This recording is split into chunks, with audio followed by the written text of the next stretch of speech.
Hello everyone, welcome back my YouTube channel. My name is Gulafsha और आप सभी देख रहे हैं मेरा official channel DU education club. I hope आप सभी ठीक होंगे और अपनी अपनी स्टडी कर रहे होंगे। जैसे कि आप सभी देख पा रहे हैं, आज की जो हमारी वीडियो है वो एजुकेशन की वीडियो होने वाली है। और ये जो एजुकेशन है इसकी मैं आपको ऑलरेडी बहुत सारी वीडियोज़ यानी चैप्टर 5 तक पूरी ही कवर करवा चुकी हूँ। हमारा चैप्टर 6 चल रहा है जिसका पार्ट 1 भी ऑलरेडी कवर है। अगर आपने प्रीवियस वीडियोज़ नहीं देखी हैं तो आप जल्दी से उन्हें चेकआउट कर लीजिए, क्योंकि ये वीडियोज़ बहुत इंपॉर्टेंट है आपके इस सब्जेक्ट को समझने के लिए, क्योंकि ये सब्जेक्ट सच में बहुत हार्ड है और इसको समझने के लिए आपको बेसिक से सारी चीज़ें जाननी होंगी। इसीलिए मैं आपको बुक से पढ़ा रही हूँ ताकि कोई भी कन्फ्यूजन क्रिएट नहीं हो और आप अपनी स्टडी अच्छे से कर पाएँ।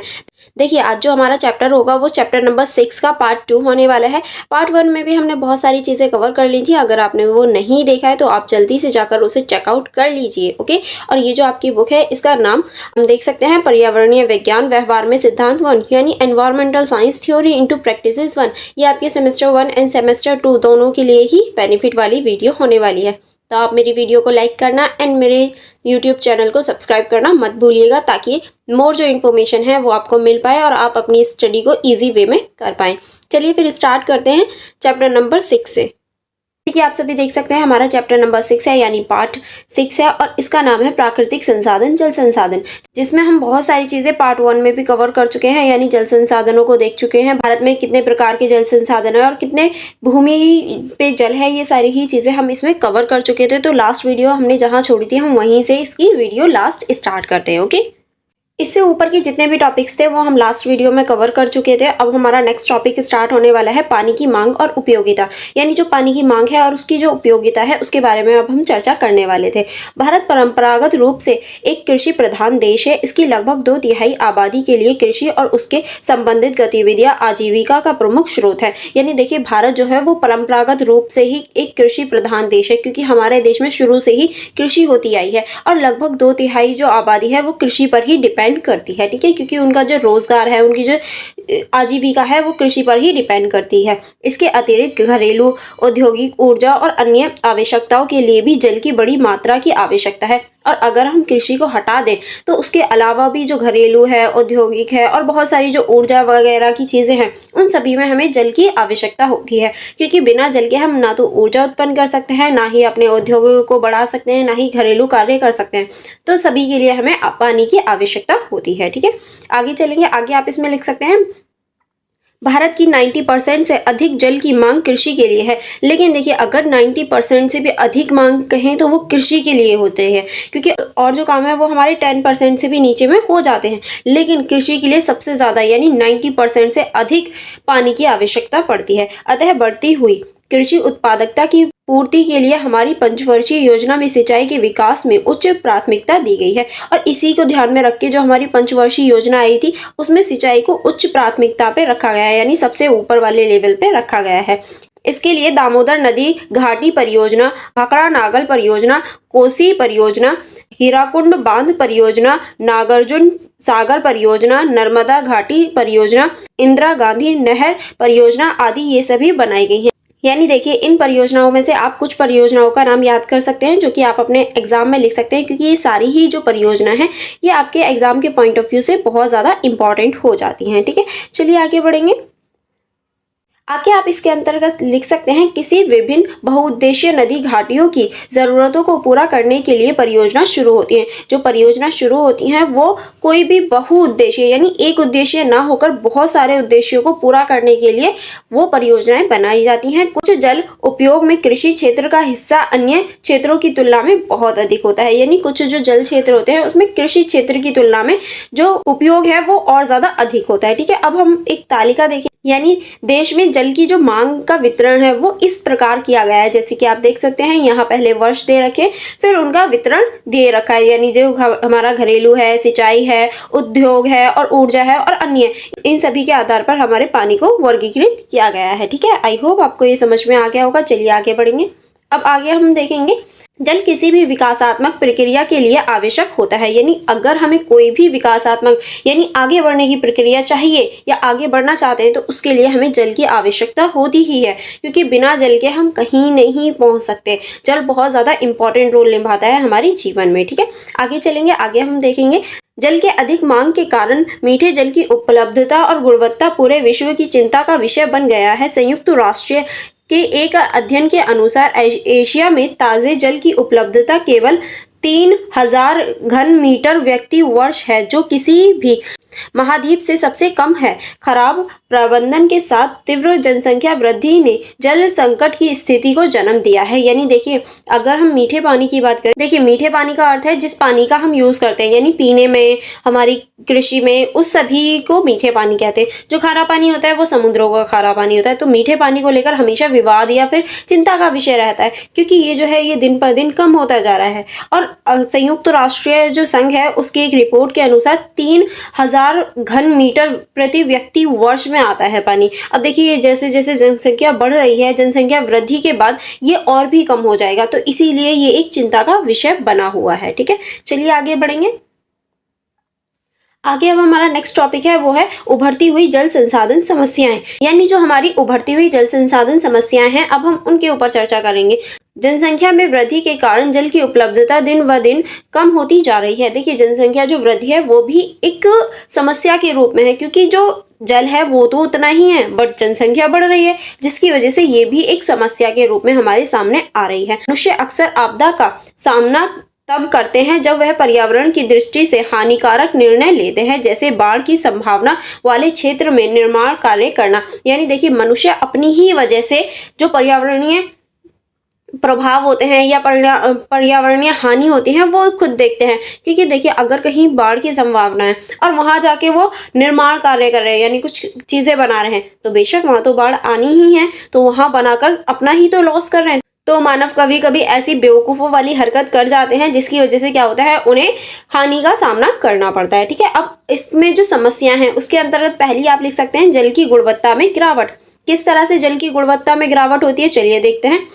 जल की गुणवत्ता जल की जैविक, रासायनिक और भौतिक मानक विशेषताओं को संदर्भित करती है। यानी जो जल की गुणवत्ता होती है वो जल की जैविक, रासायनिक और भौतिक जो विशेषताएं होती है या विशेषताओं को संदर्भित करने का कार्य करती है, जो विभिन्न उद्योगों को सहने के लिए जल की उपयुक्तता के प्रतिनिधित्व करती है। जल में किसी भी बाहरी कण या सामग्री जैसे सूक्ष्मजीव, कृषि, रसायन, औद्योगिक और अन्य प्रकार के कचरे का मिश्रण जल की मानक विशेषताओं को बिगाड़ता है और इसे प्रदूषित करता है। यानी अगर जल में कोई भी बाहर से आ जाए, जैसे सूक्ष्मजीव हो गए या फिर कृषि के कोई भी कण हो गए या रासायनिक चीजें हो गई या कुछ भी ऐसा हो गया, तो वो पानी में आकर उसमें घुल जाता है, जिसकी वजह से पानी जो है वो पॉल्यूशन हो जाता है, यानी प्रदूषित हो जाता है और पानी बेकार हो जाता है। तो पानी की गुणवत्ता को ये सारी ही चीजें बेकार करने या गिरावट करने का कार्य करती हैं। जल एक महान विलायक है, यानी जल जो है वो एक महान विलायक के रूप में हम देख सकते हैं।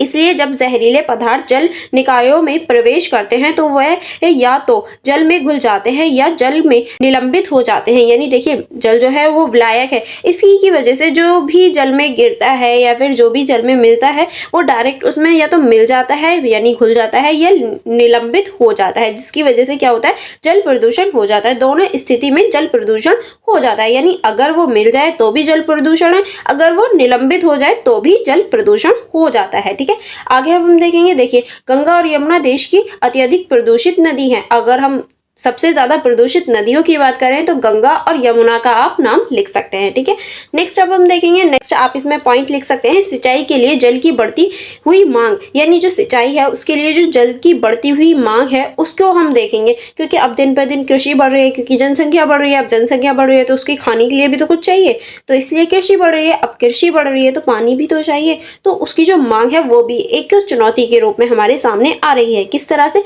कृषि में जल का उपयोग मुख्य रूप से सिंचाई के लिए किया जाता है। जैसे कि आपने भी देखा होगा कि कृषि को बढ़ाने के लिए या फिर खेती में उसमें बढ़ावा लाने के लिए, उसे बढ़ाने के लिए सिंचाई की आवश्यकता होती है। सिंचाई का मतलब होता है पानी देना, खेत में पानी देना ही सिंचाई कहलाता है। ठीक है, आगे चलेंगे।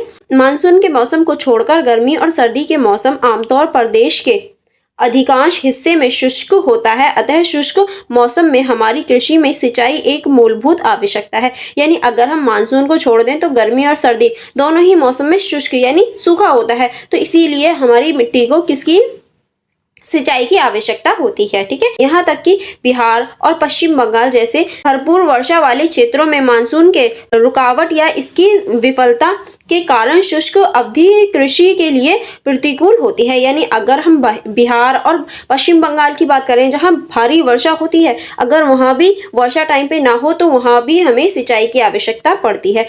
कुछ फसलों की जल की आवश्यकता भी सिंचाई को अपरिहार्य बना दिया। उदाहरण के लिए गन्ना, चावल, जूट आदि के लिए सिंचाई की आवश्यकता काफी अधिक होती है। यानी देखिए, गन्ना हो गया, चावल हो गया, जूट हो गया, इनके लिए सिंचाई की बहुत ज्यादा आवश्यकता होती है। अगर इन्हें सिंचाई ना मिले तो ये पनप भी ना पाए, मतलब ये बढ़े भी ना पाए, इनकी खेती भी नहीं हो पाए, तो इसीलिए सिंचाई की बहुत ज्यादा आवश्यकता होती है। असंचित भूमि की तुलना में संचित भूमि ने कृषि उत्पादकता में वृद्धि की है। यानी देखिए, अगर हम असंचित भूमि की बात करें तो संचित भूमि ने ज्यादा वृद्धि की है, किसमें? कृषि में। ठीक है, सिंचाई का एक बड़ा हिस्सा नलकुओं और कुओं के माध्यम से भूजल के दोहन के द्वारा किया जाता है, जिसके परिणाम स्वरूप अतः भूजल की कमी होती है। यानी देखिए, सिर्फ सिंचाई के लिए हम नदियों का ही यूज नहीं करते, कुएं और भूजल का भी यूज करते हैं, जिसके जो परिणाम होता है, जो हमारा भूजल है वो भी समाप्त होता हुआ जा रहा है। ठीक है, तो इसके अंतर्गत हम ये सारी ही चीजें लिख सकते हैं। आई होप आपको समझ में आ गया होगा। नेक्स्ट देखेंगे, नेक्स्ट आप इसमें लिख सकते हैं बढ़ती जल संघर्ष, यानी जो बढ़ता हुआ जल संघर्ष है उसको देख लेते हैं। साझा जल संसाधनों के बंटवारे के मुद्दे बड़े पैमाने पर न केवल क्षेत्रीय लोगों बल्कि सरकारों को भी प्रभावित करते हैं। यानी अगर हम साझा जल संसाधनों की बात करें या साझा जल जो बंटवारे होते हैं वो सिर्फ क्षेत्रों को ही नहीं बल्कि सरकारों को भी प्रभावित करते हुए हमें दिखाई देते हैं। जैसे कि अभी हम कुछ ऐसे ही बंटवारों की बात करेंगे, ऐसे ही कुछ बंटवारे हैं जो प्रभावित करते हुए हमें दिखाई देंगे। जैसे कि कुछ प्रमुख संघर्ष शामिल है। अब देखिए, कुछ ऐसे ही प्रमुख संघर्ष हैं जो जल की वजह से हैं। कौन कौन से? कावेरी जल विवाद जो कि कर्नाटक और तमिलनाडु के बीच में रहता है, कृष्ण नदी जल विवाद जो कि कर्नाटक और महाराष्ट्र और आंध्र प्रदेश के बीच में रहता है, वसुंधरा नदी जल विवाद जो कि उड़ीसा और आंध्र प्रदेश के बीच में रहता है, सिंध जल संधि जो कि भारत और पाकिस्तान के बीच में रहती है, 5 नदियां झेलम, चेनाब, रावी, सतलुज और व्यास के जल का बंटवारा। यानी देखिए, ये जो है ये 5 नदियों के जो बंटवारा है। और मध्य पूर्व में जल संघर्ष, जो मध्य पूर्व में जल संघर्ष है वो इथोपिया और सूडान और मिस्र, जॉर्डन, सीरिया आदि जैसे मध्यम पूर्व के देशों के बीच 3 नदियों के बंटवारे के लिए बेसिन, जॉर्डन, नील और टिग्रिस यूफ्रेट्स जल संसाधनों के बंटवारे को लेकर इन सभी संघर्षों को अधिक समझ और निष्पक्षता के साथ हल करने की आवश्यकता है। यानी देखिए, ये जो इतने सारे अभी मैंने आपको संघर्ष बताए जो कि जल की वजह से संघर्ष है, तो इन्हें निपटाने के लिए हमें अधिक निष्पक्षता और अधिक समझदारी की आवश्यकता है ताकि हम इनको निपटा सकें। ठीक है, चलिए अब हम नेक्स्ट चलते हैं। नेक्स्ट है हमारा टॉपिक बाढ़ और सूखा। बाढ़ और सूखा किस तरह से हमें प्रभावित करता है, चलिए देखते हैं। भारत और बांग्लादेश जैसे देश बाढ़ और सूखे जैसी जल संबंधी समस्याओं से ग्रस्त हैं। यानी अगर हम भारत और बांग्लादेश की बात करें तो यहाँ पर बाढ़ और सूखा दोनों ही जैसी समस्याएं देखी जा सकती हैं, क्योंकि यहाँ वर्षा मुख्य रूप से मानसून के मौसम तक ही सीमित है। और यहाँ जो वर्षा होती है वो सिर्फ मानसून के मौसम तक ही होती है। मानसून के मौसम के दौरान भारी बारिश अक्सर बाढ़ का कारण बनती है, खासकर निचले इलाकों में। और मानसून के टाइम पे इतनी बारिश हो जाती है कि बाढ़ का कारण बन जाती है, खासकर निचले इलाकों में। जो नीचे वाले इलाके होते हैं उन पर हम बाढ़ जैसे हालात देखे जा सकते हैं। ठीक है, हर साल भारत में एक या दूसरे राज्य में गंभीर बाढ़ का अनुभव करता है। यानी हर साल ये सिचुएशन क्रिएट हो जाती है कि एक या दो से अधिक जो राज्य हैं वो बाढ़ का अनुभव कर लेते हैं। जैसे कि 2017, 2018 और 2019 में क्रमशः गुजरात, केरल और महाराष्ट्र में बाढ़ की समस्या थी। यानी अगर हम 2017 की बात करें तो गुजरात ने बाढ़ देखी, 2018 की बात करें तो केरल ने बाढ़ देखी, 2019 की बात करें तो महाराष्ट्र जैसे राज्यों में भी हमने बाढ़ का सामना किया था। ठीक है, आई होप आपको समझ में आ गया होगा कि किस तरह से भारत भी बाढ़ का सामना करता है। ठीक है, अब हम देखेंगे सूखा। जल संसाधनों से जुड़े एक और समस्या जो भी वार्षिक वर्षा सामान्य से कम और वार्षिक ध्रुवीकरण से कम होती है, परिमाणीय स्थिति को सूखा कहा जाता है। या देखिए, अगर वर्षा वार्षिक दर से कम होती है तो उसे हम सूखे के रूप में परिभाषित कर सकते हैं। विश्व स्तर पर लगभग 80 देश अक्सर सूखे का अनुभव करते हैं, यानी ऐसे 80 देश हैं जो हमेशा हर साल सूखे का अनुभव करते हैं, जिसमें से हमारा भारत भी एक है। विभिन्न मानव जनित गतिविधियों जैसे वनों की कटाई, अतिचारण और खनन आदि के मरुस्थलीकरण होता है और अधिक क्षेत्र सूखा प्रभावित क्षेत्र के अंतर्गत आ जाता है। यानी देखिए, ये मानव की जो गतिविधियां हैं उन्हीं की वजह से ऐसा होता है भी है, क्योंकि जब मानव पेड़ों की कटाई करते रहते हैं, अतिचारण होता है, जिसकी वजह से क्या होता है, मरुस्थलीकरण हो जाता है। और जब मरुस्थलीकरण हो जाता है तो बारिश के जो आसार हैं या बारिश की जो पॉसिबिलिटी होती है वो कम हो जाती है। तो ऐसी सिचुएशन हम देख सकते हैं। अब हम देखेंगे सतत जल प्रबंधन। सतत का अर्थ ही होता है लंबे टाइम तक किसी चीज को चलाना, इस तरह से नीतियां बनाना। तो सतत जल प्रबंधन बहुत ज्यादा आवश्यक है हमारे लिए, ताकि जो हम हैं और हमारी जो आने वाली जनरेशन है वो भी जल का प्रयोग कर सके। अब देखिए, इसमें आप कैसे लिख सकते हैं, चलिए आगे बढ़ेंगे। इसमें देखेंगे आप क्या लिख सकते हैं।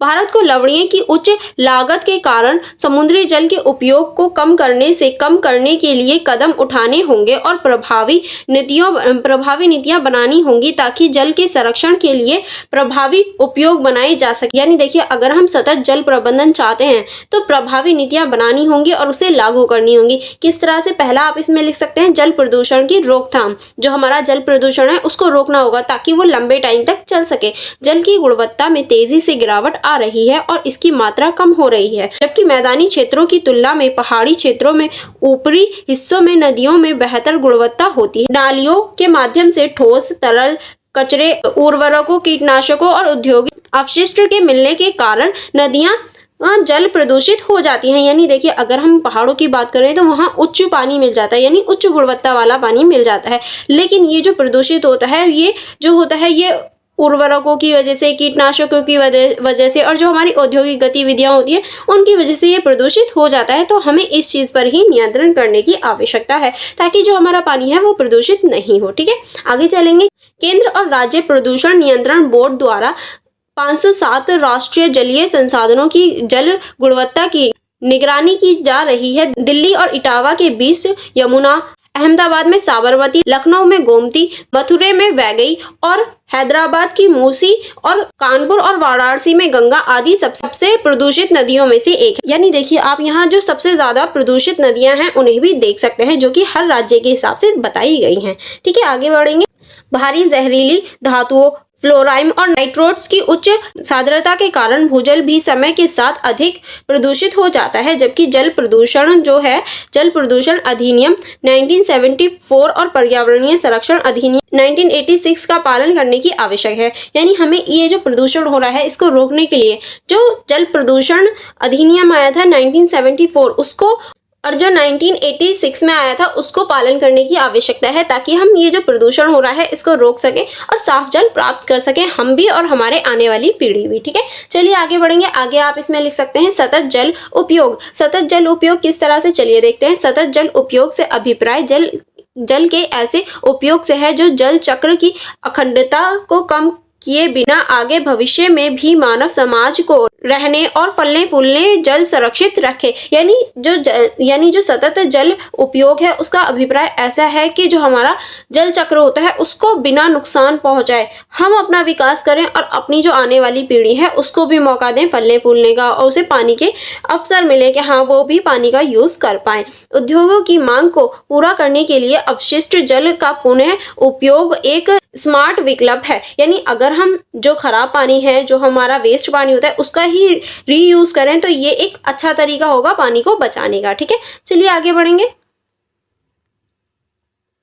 आगे आप इसमें लिख सकते हैं संयुक्त राष्ट्रीय पर्यावरणीय कार्यक्रम ने जल, भूमि और संबंधित संसाधनों के प्रबंधन और विकास में समन्वय को बढ़ावा देने के लिए एक एकीकृत जल संसाधन प्रबंधन शुरू किया है। यानी जो हमारा संयुक्त राष्ट्र कार्यक्रम है उसने जल को बचाने के लिए बहुत सारी ऐसे नियम बनाए हैं, ऐसे प्रबंधन बनाए हैं, जिसमें से IWRMB एक है। ठीक है, यह महत्वपूर्ण संसाधनों की स्थिरता से समझौता किए बिना आर्थिक और सामाजिक कल्याणों को उच्च तरीके से सुधारने में मदद करता है। यानी ये जो है ये हमारे जल संसाधनों को उच्च तरीके से सुधारने में मदद करता है। ठीक है, अब हम आगे चलेंगे। आगे है हमारा वाटरशेड प्रबंधन। अब हम इसको देख लेते हैं। वाटरशेड प्रबंधन का अर्थ सतही और भूजल संसाधनों के संरक्षण और कुशल प्रबंधन से है। यानी वाटरशेड प्रबंधन का अर्थ है सतही और जो भूजल है उसके संरक्षण से। ठीक है, इसमें भूजल पुनर्भरण के लिए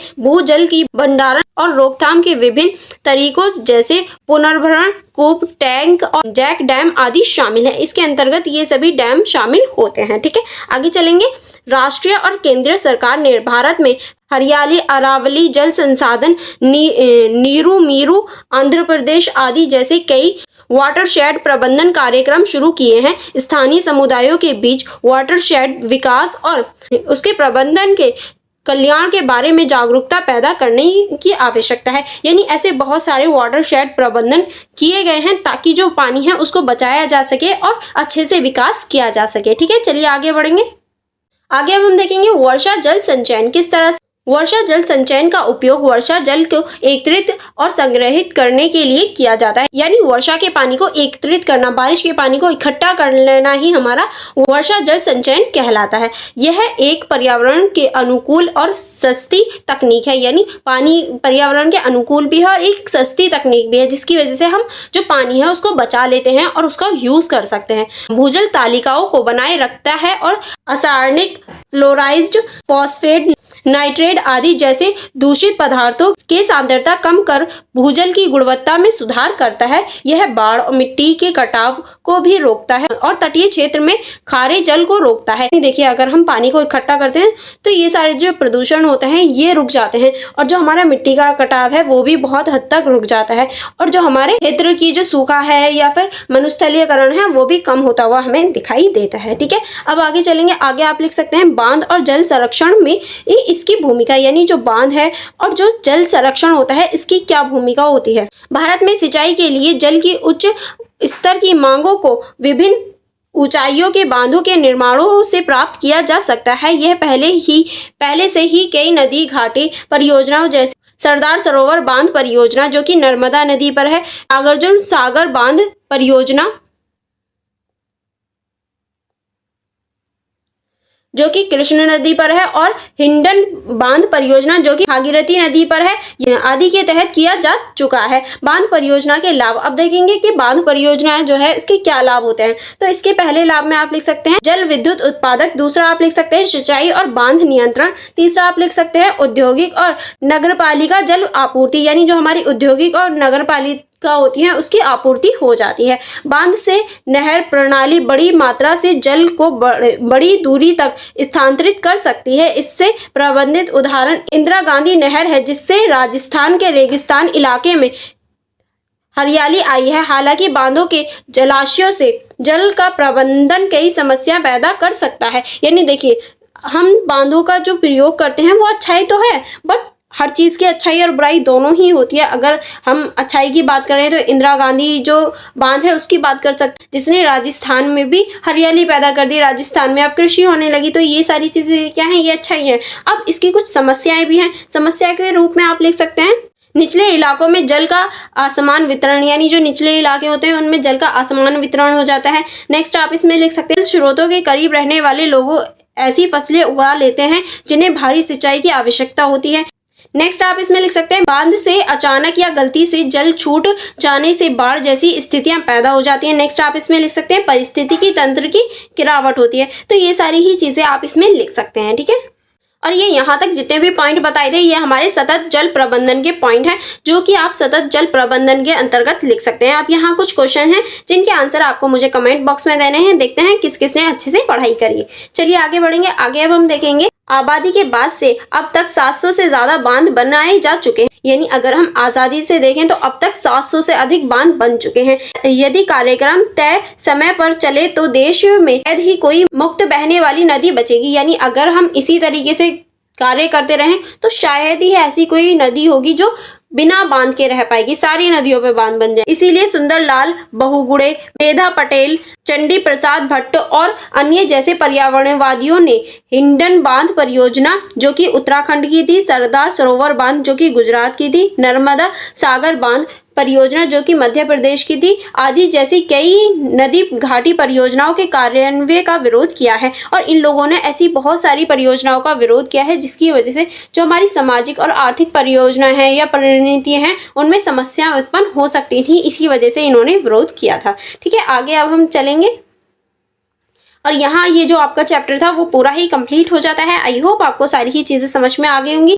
देखिए यहाँ आपका ये सारांश स्टार्ट हो जाता है, मैं आपको दिखा देती हूँ, अगर आप चाहें तो इसे एक बार रीड आउट कर सकते हैं। ठीक है, और मैंने अभी तक जितने भी आपसे क्वेश्चन पूछे हैं यहाँ ये सभी के उत्तर आप देख सकते हैं। अगर आपने सही उत्तर कमेंट बॉक्स में लिखा है तो आप मैच भी कर सकते हैं। ओके, पर चीटिंग नहीं, पहले आप मुझे आंसर देंगे दोनों ही पार्ट के, यानी पार्ट 1 के एंड पार्ट 2 के जो कि आप अभी देख रहे हैं, फिर उसके बाद में आप इन्हें चेक कर सकते हैं। और यहाँ थोड़े से क्वेश्चन हैं, अगर आप चाहें तो इन्हें अटेम्प्ट कर सकते हैं। और यहाँ ये आपका पूरा ही चैप्टर जो है वो फिनिश हो जाता है। आई होप आपको समझ में आ गया होगा। अगर कोई भी कंफ्यूजन हो या कोई भी डाउट हो तो आप मुझसे कमेंट बॉक्स में पूछ सकते हैं। Otherwise for more connectivity, for more information आप मेरा टेलीग्राम ग्रुप ज्वाइन कर सकते हैं।